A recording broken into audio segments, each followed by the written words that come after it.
बहुत सारे लोग होते हैं जिनको जब कोई भी डरावनी घटना आप बताते हो तो वो उस चीज पर विश्वास नहीं करते हैं। आज की डरावनी कहानी है बिहार के एक छोटे से गांव सुकनवा की। अब ये सुकनवा जो नाम है, इसके अंदर लग तो रहा है कि बहुत सुकून होगा, शांति होगी, पर इस गांव में जो है उसको लोग शांति नहीं बल्कि एक डरावना सन्नाटा मानते हैं। और वो ऐसा मानते हैं इसी गांव के एक कुएं की वजह से। इस गांव के बीचों बीच ना एक पत्थर से बना हुआ कुआं है, एक कुआं जिसको यहाँ के लोकल्स कहते हैं कल्पना का कुआं। लेकिन जिस कुएं को हमने बचपन से पढ़ा है, यानी एक ऐसा कुआं जिसके अंदर पानी होता है, ये वो कुआं नहीं है। ये वो कुआं है जिसके अंदर अक्सर लोग उबलता हुआ खून देखते हैं जो धीरे धीरे सतह की तरफ आने लगता है। इसके आसपास के जो पेड़ हैं वो भी पूरे तरीके से सूख चुके हैं, मानो उन पेड़ों की जान ये कुआं चूस लेता है। रात में अक्सर लोग जब यहाँ से गुजरते हैं तो उनको बहुत ही डरावनी आवाज़ें भी आती हैं, वो आवाज़ें जो कुएं के अंदर से आ रही होती हैं। और इतने इंट्रोडक्शन के बाद आप एक चीज़ तो समझ ही गए होंगे कि आज की कहानी कोई नॉर्मल कहानी नहीं बल्कि बहुत ही डरावनी कहानी है। लेकिन कहानी में आगे बढ़ने से पहले, हेलो गाइस, मेरा नाम है अविनाश कुमार और आप देख रहे हो सीखो ऑफिशियल शो हॉरर स्टोरीज। कहते हैं बिहार के सुकनवा गांव के अंदर जो कुआं है वो लोगों की प्यास नहीं बुझाता बल्कि वो खुद प्यासा है। और ये एक कल्पना क्रिएट करता है, एक कल्पना जिसमें किसी भी प्यासे इंसान को जो इस कुएं के पास से गुजर रहा होगा उसको इस कुएं के अंदर पानी दिखता है, लेकिन जब वो इसके अंदर से पानी निकालता है तो वो इंसान जिंदा नहीं बच पाता है। और यही रीज़न है कि इस गांव के मैक्सिमम लोग इस गांव को छोड़ के जा चुके हैं। बचे हैं कुछ गिने चुने लोग, और वो गिने चुने लोग भी अपने बच्चों को शाम को घर से बाहर नहीं निकलने देते। लेकिन आप भी ये सोच रहे होगे ना कि ऐसी क्या स्टोरी है इस कुएं की। मैंने भी इस पर रिसर्च की और तब मुझे पता चला कि इस कुएं का एक बहुत ही दर्दनाक लेकिन डरावना इतिहास है। देखो, एक वक्त था जब इस सुकनवा गांव में एक लड़की रहती थी, एक लड़की जिसका नाम था कल्पना। ये लड़की दिखने में काफी सुंदर थी, लेकिन स्वभाव से ये काफी ज्यादा सीधी साधी लड़की थी। और सबसे अच्छी बात ये थी कि जहाँ मैक्सिमम लोग आज की डेट में किसी की हेल्प नहीं करते हैं, ये लड़की अक्सर लोगों की हेल्प किया करती थी। अब जिस तरीके से गांव में पंचायत होती है, ठाकुर होते हैं, बड़े बड़े लोग होते हैं, वैसे ही इस गांव में भी एक ठाकुर था। एक ठाकुर जिसके पास बहुत सारा पैसा था, बहुत सारे कनेक्शंस थे, बहुत सारी पॉलिटिकल पावर थी, और उसी का एक बेटा था जिसका नाम था राघव। एक दिन कल्पना जब गांव के दुकान पर कुछ सामान खरीदने आई थी तो वहां से राघव गुजर रहा था। वो कल्पना को देखता है और वो कल्पना का दीवाना हो जाता है। उनमें से कुछ लोग ऐसे होते हैं जिनका नेचर बहुत ही अजीब होता है। कुछ ऐसे लोग होते हैं जिनको जो चीज़ पसंद आ गई है वो उन्हें चाहिए तो चाहिए, उन्हें ये नहीं जानना है कि सामने वाला भी उन्हें पसंद करता है या नहीं। और हमारी कहानी में ये जो राघव है ये कल्पना को पसंद करने लगता है। एक दिन जाके वो कल्पना को अपने दिल का इजहार कर लेता है। और हमारी कहानी की जो कल्पना है ना, ये हर शाम को कुएं से पानी निकालकर अपने घर ले जाती थी। ये बात राघव को पता थी, तो वो एक फूल लेकर उस कुएं के सामने उसका वेट कर रहा होता है। कल्पना आती है तो उसके चेहरे पर चमक आ जाती है। वो सोचता है कि आज वो अपने दिल का इजहार कर लेगा और आज के बाद से कल्पना उसकी हो जाएगी। लेकिन जब वो कल्पना से अपने दिल की बात करता है, कल्पना उसे मना कर देती है। मतलब होता है ना कि लड़का लड़की को पसंद करे, बट कई बार ऐसा होता है कि लड़की को वो लड़का पसंद नहीं है, या फिर ये सिचुएशन उल्टी भी हो सकती है। लेकिन जब कल्पना ने राघव को मना किया तो उसे ये बात बर्दाश्त नहीं हुई, क्योंकि आज तक उसने जिस चीज़ पर भी हाथ रखा था वो हर चीज़ उसकी हो चुकी थी, और एकमात्र कल्पना ही ऐसी चीज़ थी जो उसकी नहीं हो पा रही थी। राघव बार बार उस कुएं के सामने कल्पना का वेट करता। उस गाँव में सिर्फ एक ही कुआं था, तो हर इंसान वहीं से आके पानी भरता था। एक दो दिन तक तो कल्पना नहीं आई। वो चाहती थी कि वो राघव को इग्नोर करे, लेकिन घर में जब पानी एकदम खत्म हो गया, कल्पना को फिर से आना पड़ा और फिर से उसका सामना हुआ राघव से। उस शाम जब कल्पना पानी भरने गई थी उस कुएं से, तो मौसम काफी खराब था। तेज हवा चल रही थी, बिजली कड़क रही थी और बारिश बहुत तेज हो रही थी। वो जब कुएं के पास पहुंचती है, अपनी बाल्टी को कुएं के अंदर डालती है और जब पानी भर के ऊपर खींचती है तो राघव उसका हाथ पकड़ लेता है। इस बदतमीजी को देखकर कल्पना बोलती है कि मेरा हाथ छोड़ो और मुझे जाने दो। लेकिन राघव के मन में कुछ और ही था। वो कल्पना का हाथ नहीं छोड़ता है, बल्कि पीछे से राघव के 3 दोस्त और आते हैं और वो सब मिलकर कल्पना के साथ दुष्कर्म करते हैं। धीरे धीरे करके कुछ और गांव वाले भी आसपास इकट्ठे हो गए थे जो पानी भरने आए थे। कल्पना चिल्ला रही थी, चीख रही थी, लेकिन कोई भी कल्पना की हेल्प नहीं कर रहा था।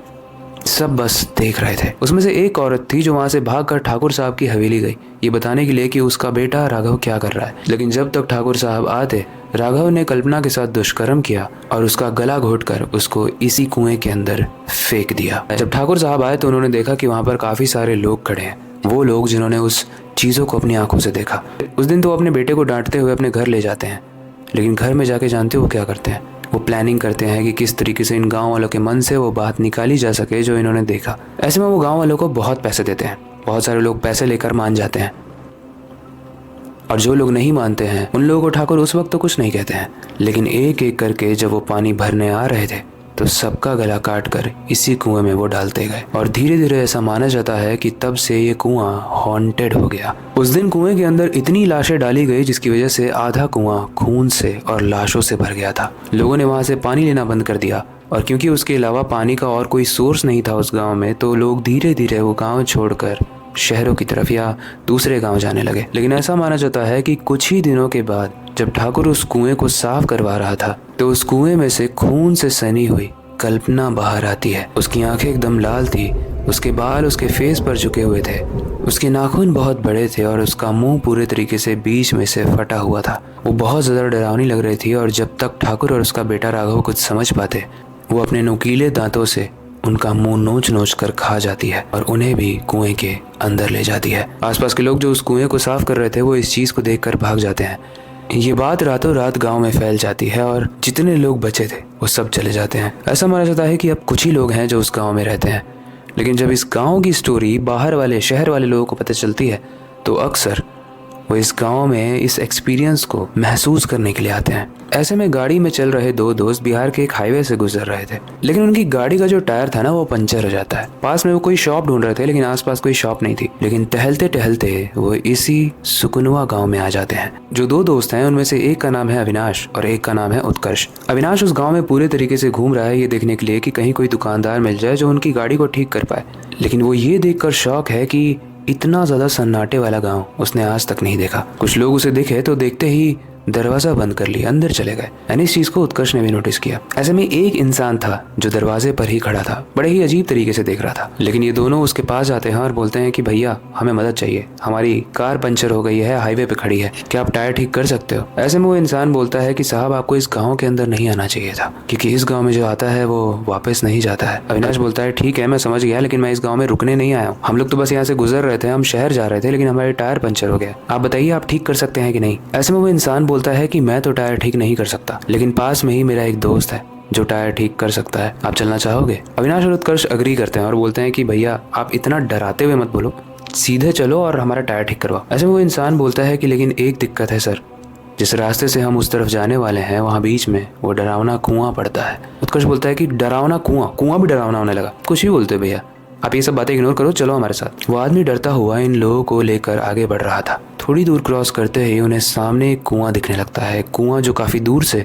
छोटा दिख रहा था, लेकिन धीरे धीरे जैसे वो आगे बढ़ रहे थे वो कुआं बड़ा होता गया। काफी देर से उन्होंने पानी भी नहीं पिया था। उत्कर्ष को प्यास लगती है तो वो अविनाश से बोलता है कि भाई मुझे बहुत तेज प्यास लगी है और ये कुआं है, यहाँ से पानी पी लेते हैं। ऐसे में वो गाँव वाला मना करता है, बोलता है कि भैया यहाँ से पानी मत पियो, आपको ये जो पानी दिख रहा है ये पानी नहीं खून है। अविनाश झाँक कर देखता है तो वो बोलता है कि कहाँ खून है, ये तो पानी ही है। भैया आप बहुत डरा रहे हो हमको। पास में ही एक बाल्टी रखी हुई थी, उस बाल्टी को उत्कर्ष उठाकर उस कुएं के अंदर डाल देता है और जैसे ही वो उस कुएं के अंदर डालता है उस बाल्टी में पानी भर जाता है। उत्कर्ष उस बाल्टी को ऊपर खींचता है। इससे पहले कि अविनाश उस पानी को पीता उत्कर्ष के मुंह से झाग निकलने लगता है और वो तड़प तड़प के वहां मरने लगता है। इस चीज को देखकर अविनाश बहुत आश्चर्यचकित हो जाता है। वो बोलता है कि ये तो अभी ठीक था और ये पानी पीने की वजह से क्यों मर रहा है? तभी अविनाश कुछ ऐसा देखता है जिसे देखने के बाद वो थर थर कांपने लगता है। जिस बाल्टी में उत्कर्ष ने पानी भरा था अब वो पानी अतड़ियों में कन्वर्ट हो चुका था। यानी बाल्टी में पानी नहीं था बल्कि इंसान की जो अतड़ियां थी वो उससे भर गई थी। यानी उस अतड़ियों से रिस रिस कर खून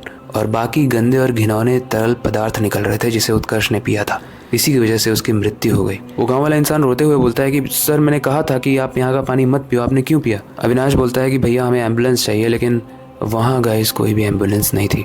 अविनाश बस एक ही चीज़ कर सकता था, अपने दोस्त को मरते हुए देख सकता था। इसके बाद अविनाश ने अपनी गाड़ी का टायर बनवाया, एम्बुलेंस को कॉल किया, लेकिन उत्कर्ष जब तक हॉस्पिटल पहुंचा बहुत लेट हो चुकी थी। डॉक्टर्स को तो ये समझ में भी नहीं आया और जब अविनाश ने बताया कि इसने अतड़ियों वाला सूप पिया है या पानी पिया है तो डॉक्टर को ये चीज़ सेंस ही नहीं बनी। उसके बाद जब वहाँ पे इंस्पेक्शन किया गया, पुलिस आई तो देखा कि इसके अंदर तो ना पानी है ना खून है, कुछ भी लोग बोलते हैं। एंड गाइस यही होता है, जिस डरावनी चीज़ को जब तक आप देखते नहीं हो आप मानते नहीं हो, लेकिन ना मानने के चक्कर में उस चीज़ का टेस्ट या टच करना आपके ऊपर बहुत बहुत भारी पड़ सकता है, जिस तरीके से ये उत्कर्ष और अविनाश के ऊपर पड़ा। बाकी ये कहानी तो यहीं तक थी, लेकिन ये कहानी अंत होते होते हमें एक चीज़ सिखाती है कि कई सारी जगहें ऐसी होती हैं जिनकी अपने आप में एक पुरानी और डरावनी एक कहानी होती है। वो कहानी हो सकता है कई बार मन गढ़ंत हो, लेकिन कई बार वो कहानी सच्ची भी होती है। और अगर वो कहानी सच्ची है, अगर वो कहानी दर्दनाक है, अगर किसी के साथ कुछ बुरा हुआ है जिसकी वजह से वो चीज़ हॉन्टेड हुई है या वो जगह हॉन्टेड हुई है, तो समझ जाना कि वो जगह आपके लिए सेफ नहीं है और ना वहाँ पे आपको जाना चाहिए।